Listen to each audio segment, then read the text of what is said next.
Hello guys, welcome back to my channel. আমি তোমাদের সাথে আজকে বলতে এসেছি যে তোমরা নিজেরাই একে একে কিভাবে বাড়িতে বসে স্পা করবে।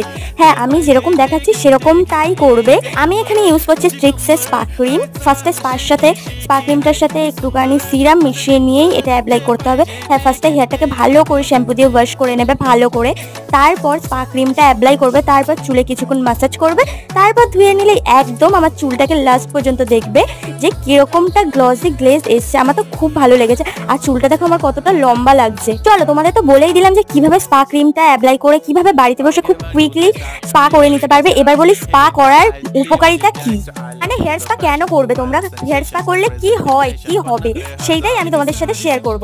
এই 1 মিনিটের ভিডিওতে তো পুরোটা বলা যায় না, তাই ছোট্ট করে বলে রাখছি কেন তোমরা স্পা করবে। স্পা আমাদের চুলের জন্য খুবই একটা স্বাস্থ্যকর জিনিস, যা আমাদের চুলের রুক্ষতা কমায় এবং চুল নরম করে এবং একটা আলাদাই গ্লেজ দেয়। তো আরো জানতে সাবস্ক্রাইব করো।